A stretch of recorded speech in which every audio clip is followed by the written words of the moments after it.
coming around, big players and all those. So I have this hope and courage that maybe before the tournament goes to an end, I can have a way out.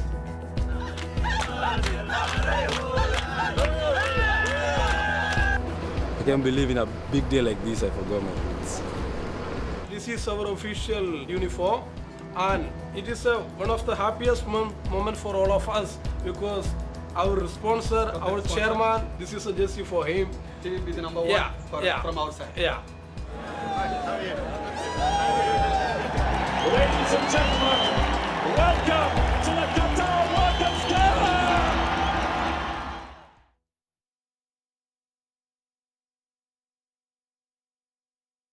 I'm Ross Atkins with Outside Source. This is the extraordinary story of climate change. Vaccines for Ukraine. Let's look at some of the international reaction. Tell us what you've been hearing. In practical terms, what does that mean? Piece the story together with Ross Atkins. Outside Source on BBC World News.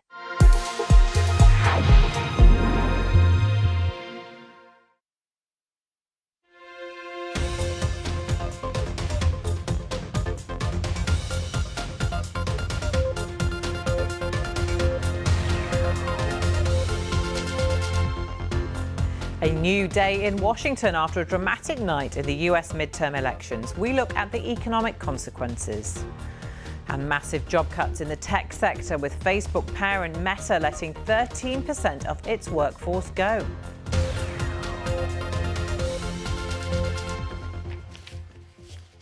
Hello and welcome to World Business Report. I'm Samantha Simmons. So we start with the US midterm elections. The result is still too close to call, but it looks likely the Republicans may gain a majority in the House of Representatives. Now, as is often the case, it is the economy stupid, which still rings true for many voters, with spiralling food and fuel costs the dominant concern for many Americans. So who has been offering the best solutions? Let's talk to our correspondent, Michelle Fleury, who joins me now from New York. Michelle, welcome to you. So as far as we can tell from the results in so far, what have voters been making about their concerns over the economy and who they prefer as candidates and what they're offering? Well, look, we saw in the closing days of the campaign, you had the Republicans saying that the blame for high inflation, which consistently has been a top concern for voters, was the fault of Democrats because their spending had pushed up prices or contributed to that. Democrats, for their part, saying that wasn't the case, that if you look around the world, inflation was a global phenomenon right now, and that they were doing their best to help working Americans get through this. The results at this point are sort of pretty inconclusive, in the sense that, at least on Wall Street, many people had expected a red wave, and that hasn't quite materialized. Yes, they are looking likely to pick up the House of Representatives, and so we are likely to see split control, a split government, if you like, but nonetheless it wasn't sort of a clean sweep, and so that message on the economy seems to be a split verdict, if you like, if that was the main issue driving voters when they cast their ballots. And what can we expect from the markets, given that, as we know, history tells us they do tend to prefer split government, don't they? Yeah, and there's a reason for that, which is that it means, certainly midway through a term, a president's term like this, that there won't be any sort of dramatic changes in policy. That's essentially what gridlock does, right? It stops or slows down that legislative process. So right now, if investors were worried about more government spending, particularly given that there are concerns the US economy may be headed for a recession, then that looks less likely if you have Republicans in charge of Congress. And I think because, again, going back to this idea that we didn't see this Republican red wave materialize, you saw markets actually open lower this morning. Whether it's driven largely by that is unclear. But the fact that you don't have a decisive outcome at this point, I think it adds to the volatility that we're seeing at the moment. And it comes after 3 days of market gains. Suddenly, this sort of swing to the red, all of the major indices opening down 0.5 percentage point. Still a lot up in the air, but if it does play out as it's looking right now, then there could be the prospect of a battle over raising the US debt ceiling, couldn't there, and possible government shutdowns. Yeah, I mean, Republicans have been very clear that, to push forward their legislative agenda and to sort of try and curb government spending, they were prepared to use the debt ceiling to hold America's debt repayments as hostage to get what they want and to try and force President Biden to make cuts to government spending that ultimately he would find unacceptable. So that's something to keep an eye out, certainly in the months ahead. December is when you could see that really come to a head, because that is sort of when America has to either raise the debt ceiling and essentially make good on debts it has already incurred, otherwise it risks defaulting, and that is something that would affect the credit rating of the country. And as we've seen elsewhere, and certainly in the UK, messing around with that sort of thing creates a huge amount of volatility and uncertainty. Michelle, good to see you as ever. Thank you for your analysis. To tech now, and Meta Platforms, that's Facebook's parent company, is laying off 13% of its workforce, or more than 11,000 employees. It is one of the biggest layoffs in the tech sector this year, as the social media giant battles soaring costs and a weak advertising market. Our technology editor Zoe Kleiman explained the significance of this move. It does show, doesn't it, that big tech is really having to tighten the purse belts at the moment, if you like. Mark Zuckerberg had a really contrite tone in a message to staff. He's apologised. He said he continued to invest in new things. We know he's invested $15 billion in the metaverse, you know, this project that might not come to fruition for 10 years over the last 2 years. He said it did that off the back of the pandemic because there was an increase in people using products, engaging with adverts, and business was booming, and he misread it, and he didn't realise that actually that was going to slow down again. So it's a really interesting tone for him to take, very different to the sort of bullish tone that we heard from Elon Musk just a few days ago. He's offering 16 weeks of pay to those staff that are being laid off, plus 2 weeks for every year that they've been employed. He said he's suspended access to company systems, but he's going to keep their email addresses live so that they can all communicate with each other. What we're seeing here is a much softer and probably more kind approach, actually, to what is really quite a brutal round of layoffs. Yeah, it really is. 11,000 employees. What does this say about the future of the company with its stock tumbling more than 72%? Zuckerberg has absolutely committed in a very singular way to the metaverse. If he's right and it comes together and everybody uses it, then he's absolutely following the right path. But it's a long time to wait. You know, the metaverse, you've got to remember, doesn't actually exist yet. It's still being built. And there are going to be rival metaverses built by other companies as well. He's taking a huge gamble here that this is the next step of the way in which people interact with the web. At the moment, you know, we write stuff down, don't we? We share pictures and videos. And this is us actually being inside the web ourselves. It's a massive leap. It's an interesting bit potentially of social engineering, and he's certainly betting his bottom dollar on it. The question is, are the staff that remain going to go with him? There must be incredible nervousness among employees. You know, is he doing the right thing? Is this the right direction for this firm to take, especially as revenues are tumbling? Yeah, as you say, he's betting his bottom dollar. He's lost a huge amount of his own personal wealth, hasn't he? He has. I mean, don't feel too sorry for him. I don't think he's going to be not able to pay the heating bill anytime soon. But yes, he absolutely has, because of course his wealth is very much tied up in shares of Meta, which is a massive company, you know, owns WhatsApp, Instagram, Facebook. It's got lots of fingers in lots of pies. It's too big to fail. I don't think we need to say that time is up for Meta right now, but I think we're going to see a really a tough repositioning of the firm, certainly in the beginning of 2023. Zoe Kleiman there. Well, Meta isn't the only tech giant cutting its headcount. Elon Musk's newly acquired Twitter has fired nearly all of its staff in Ghana, its only Africa office, hardly a year since it started operations there. Let's go to our West Africa business reporter, Nkechi Ubonya. Welcome to you. Good to see you. This seemed to have come out of the blue for Twitter employees, didn't it?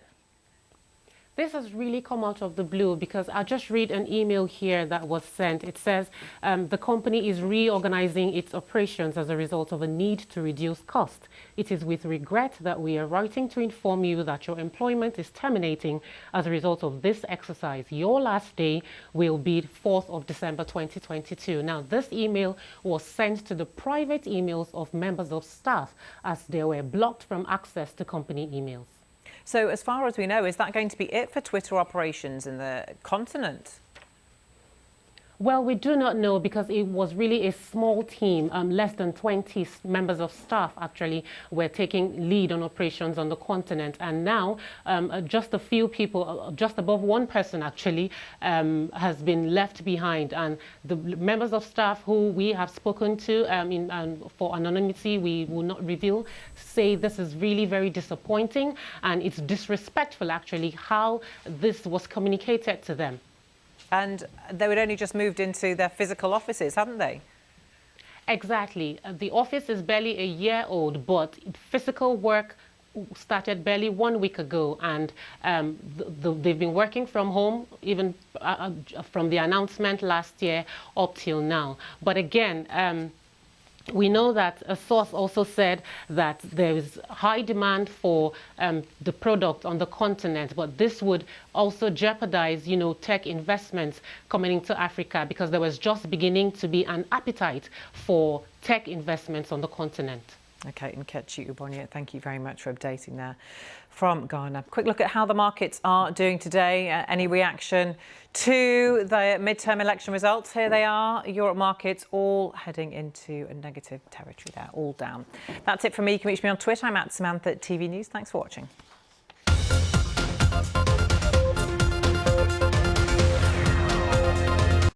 Now showing on BBC Real. The word geothermal comes from ancient Greek, geo meaning earth and therme heat. Around 11,000 years ago, humans found a way to harness a small portion of the Earth's heat energy that was close to the surface. So what is being done today to capture that thermal energy?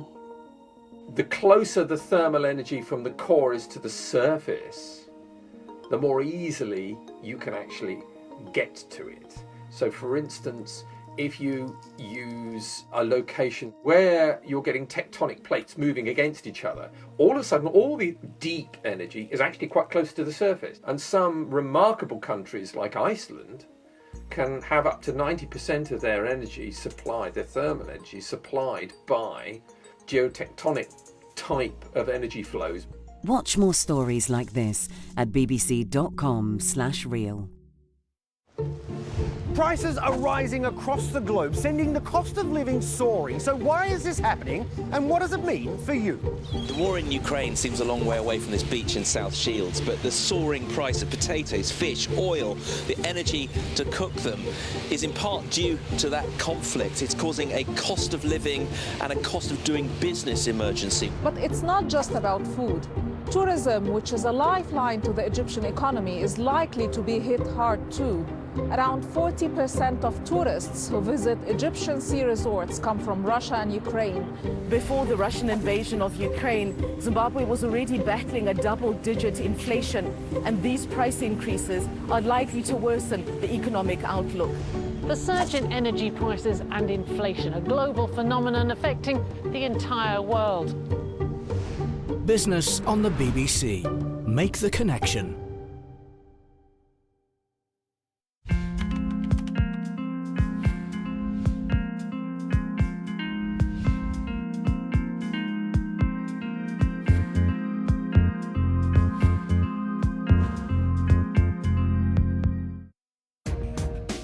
With midterm elections approaching, the American people prepare to make their voices heard on everything from inflation to crime and relations with Russia and the war in Ukraine. We travel the country, talking to voters about where they stand on the big issues. And we'll break down the impact of the upcoming elections on the US and the rest of the world. Follow the US midterm elections on BBC World News and online.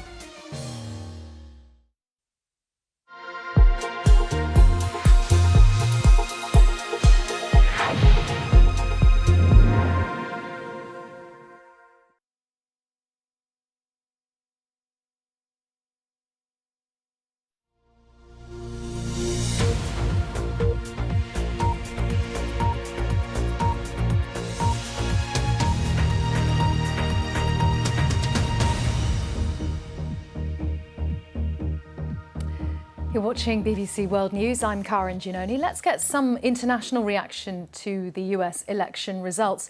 One country watching the midterms carefully is Ukraine. The US Senate approved nearly $40 billion in aid for Ukraine earlier this year, which makes America the biggest supporter of Kyiv in its resistance to the Russian invasion. The US National Security Advisor Jake Sullivan also announced a further package of $400 million last week. How the results of the midterms, how could they impact US help for Ukraine? I've been speaking to defence and security expert Alina Frolova, who is Ukraine's former Deputy Minister of Defence. Of course, Ukraine is observing it, and a special expert community, because you're absolutely right. In the a volume of support, US stays the leading country for us, and they also coordinate the Rammstein efforts. So, principally, the support of the United States is very important. How much is at stake? I wonder, as a former Deputy Minister of Defence, how critical do you describe the US help has been so far for Ukraine? It's quite critical because, yes, we can compare a different a level of efforts, let's say so, because here we see that towards their GDP, the Eastern Europe also provided a lot of help. But if we take the general volume, general cost of the support, US can and they provide the biggest amount. So that's a very critical. Yeah, then you hear people like the House Republican leader, Kevin McCarthy, recently saying that a Republican-controlled House of Representatives would not write a blank check for Ukraine. What sort of fears does that cause in Ukraine that the continuing funding of the military and military assistance may change if things are going to change radically on Capitol Hill? Well, first of all, I don't think that someone was signing a blank check for Ukraine. It was a quite observed, controlled, monitored, and based on some principal requirements assistance. So we cannot say that it was just a given assistance.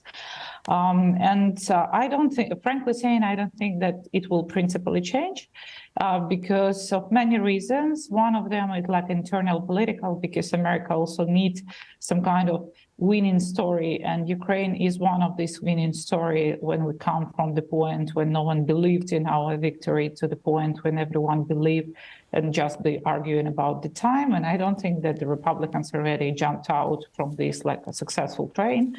And this is the big success in international politics.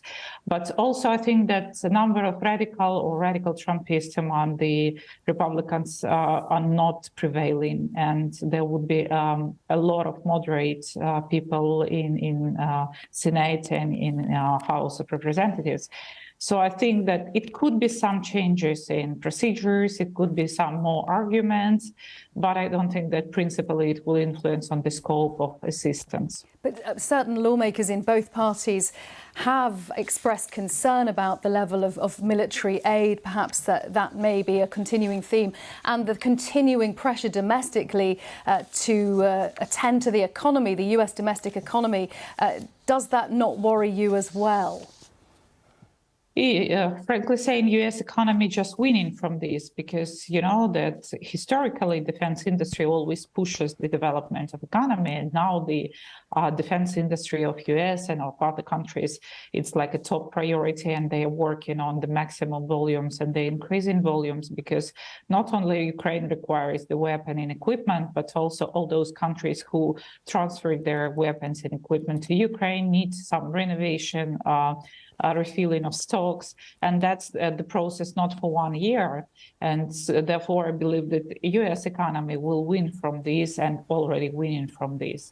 Again, coming to rational, I don't think too much signs of some principal policies changes. However, we also have these lend-lease procedure, which can be used if, for example, a Senate or a House of Representatives will, after the elections, with this rhetoric, have some delays with some additional approvals. So the president can use the lend-lease, which provides him more authority to decide by himself upon the assistance which he provides. Do you think, very briefly, if you will, Alina Frolova, that there is going to be more pressure in the future, whatever shape, the Capitol Hill takes, more pressure on Ukraine to begin some kind of negotiations with Russia? No, I don't think so, because first of all, Ukraine is not ready to take any pressure in this regard. We have quite like a general public support of the governmental position of no negotiations with Russia in these conditions. So I don't think that someone can influence. However, there could be some public appeals from the politicians, but that's more populistic appeals than real political pressure on the governments. That's Alina Frolova, who's Ukraine's former Deputy Minister of Defence. China's confirmed it would be willing to contribute to a system for compensating poorer countries for losses and damage caused by climate change. Here's China's climate envoy speaking at the COP27 conference in Egypt on Wednesday. He said China had no obligation to take part, but stressed his solidarity with those calling for more action from wealthy nations on the issue, and outlined the damage China had suffered from recent climate-linked weather extremes.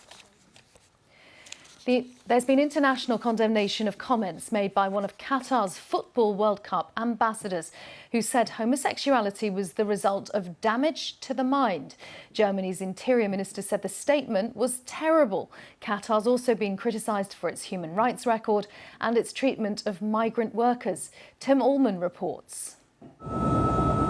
Ever since Qatar was awarded the World Cup, controversy has surrounded the decision. And now, with the tournament a matter of days away, that controversy has only intensified. Listen to this Qatari official who was being interviewed by a German documentary filmmaker.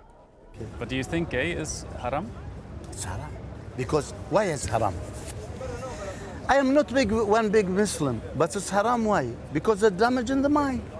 His comments caused consternation back in Germany, inspiring this response. This is about people who love other people of the same sex and want to show it.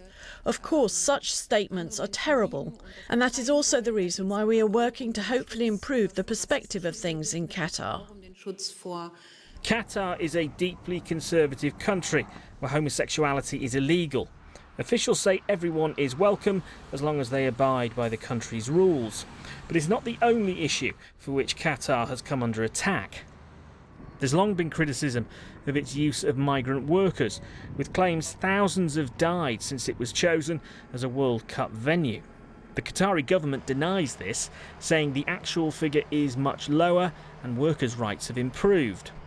But even those taking part in the tournament are concerned. As players, we fully support the rights of the LGBTI+ people. But in Qatar, people are not free to love the person that they choose. This video was released by members of the Australian football team, calling for a World Cup everyone can be proud of. That remains to be seen. But despite the controversy, despite the criticism, kick-off is rapidly approaching. Tim Allman, BBC News. Italian archaeologists have unearthed 24 bronze statues believed to have lain beneath thermal baths for more than 2,000 years. The find's been called exceptional and one of the most important discoveries of bronzes in the Mediterranean area. Our Rome correspondent Mark Lowen reports. Slowly, painstakingly, they rescue the priceless, the earth offering up treasure that it has preserved. 24 exquisite ancient bronze statues that had lain beneath the thermal baths of a Tuscan town for 2,300 years, protected by the mud and hot waters. Dated to the Roman era and its Etruscan predecessor, thrilling archaeologists. We've witnessed an exceptional discovery. From the bottom of the pool, bronze statues from between the 2nd and 1st centuries BC have re-emerged. They're masterpieces of antiquity that open a new chapter in the history of craftsmanship and the sacred life of the Etruscans and Romans. The objects found, votive offerings along with thousands of coins, have inscriptions in Etruscan and Latin. The statues of gods, goddesses and mere mortals are thought to have been owned by noble families and emperors. Adorning a sanctuary, they were then probably immersed in the thermal waters in a ritual. di intervento. With the local authorities, we're working on the objects, says one of the 60 archaeologists now involved, so as to restore what's been found. And so one of the most important discoveries of bronzes in the Mediterranean lay hidden for more than 2 millennia by the baths in which they were put. You gave to the water, said one expert, because you hoped the water would give something back to you. How true that seems now. Mark Lowen, BBC News, Rome. The world record in lottery jackpots won on a single ticket has been broken by one lucky Powerball player in California who's won a staggering amount, over $2 billion. The winner bought their ticket at a service station in Los Angeles. The owner of the service station which sold the ticket was also awarded a prize of $1 million. That seems pretty fair. NASA has again postponed the launch of its Artemis 1 moon rocket because of a tropical storm approaching Florida. The launch had been scheduled for November the 14th, but should now take place 2 days later. This is the third delay to the planned launch of Artemis 1 in as many months.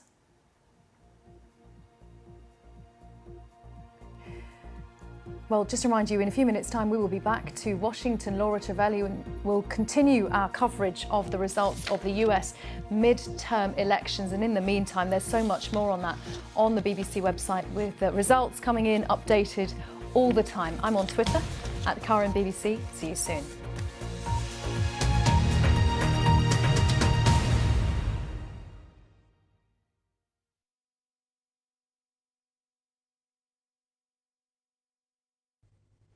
Hello. From recent satellite imagery, we've been able to closely watch Nicole bearing down on the Bahamas, intensifying to hurricane strength, heading towards the east coast of Florida. Heavy rain to come here, a significant storm surge, then the whole system set to arc northeastwards with the threat of some significant flooding through the mid-Atlantic and into the northeast of the US. Further west, though, this low brings the threat of significant snow to the Sierra Nevada, eventually across the northern plains and towards the Midwest. Above average temperatures widely in the east, below average temperatures for many in the west. Across Central America, we continue with our blend of sunshine and showers, but some heavier, more organised showers tending to focus on Costa Rica, Panama, parts of Haiti, the Dominican Republic and Puerto Rico. Also some heavy rain to come for Colombia and Venezuela. A lot of warm air across the likes of Uruguay, Paraguay, Bolivia and northern Argentina. It is going to get cooler though to the south of the continent after an unseasonably warm Wednesday for southern parts of Chile and Argentina. It's very mild for the time of the year, pretty widely across Europe. I think we're likely to see rain across the Alps as this front comes through on Thursday. Only the highest levels getting any snowfall due to the warmth in the atmosphere. Just a little bit below average the temperatures across Turkey currently. The warmth extends into the far northwest of the African continent for Morocco, northern Algeria and Libya. Below average temperatures quite widely further south, and some heavier rain on the way through the eastern side of South Africa as far north as Tanzania. For the Middle East, few showers possible on the tail end of a weather front just to the north of the Gulf on Thursday, 1 or 2 across Saudi Arabia. Isolated but potentially potent and squally. Certainly looks more showery and on the cooler side as we look towards the Caucasus. This area of low pressure coming in off the Bay of Bengal brings the threat though of some very heavy rain into southeastern India for the end of the week. Heavy rain also for Sri Lanka and the Maldives. Pretty quiet across Vietnam, all the way through into eastern China. Some heavier showers at times for the Korean Peninsula and for Japan, but a lot of warmth generally across central and eastern China at the moment. But cooler conditions will push in to the northeast towards the end of the week. But for the likes of Shanghai, temperatures are set to remain well above average. We do catch up with a rather more showery regime though as we head to the north of Vietnam into southernmost Thailand and across Indonesia.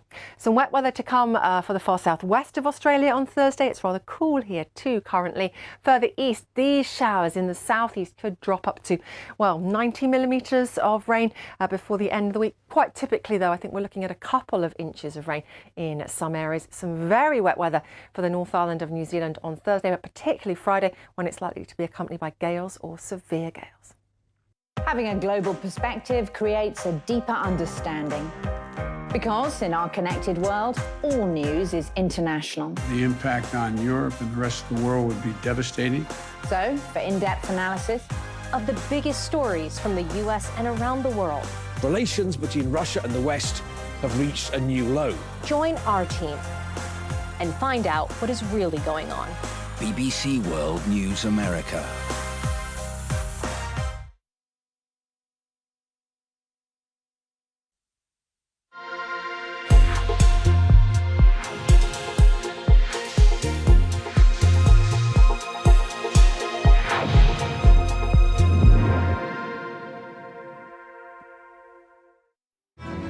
Being at the heart of a live news show is challenging. So when events move quickly, you need to make sure you have the facts, and that's where experience counts. And having a global view gives you another perspective. I love the pressure of being live. I feel like we're doing a job that matters. You're live with Lucy Hockings on BBC World News.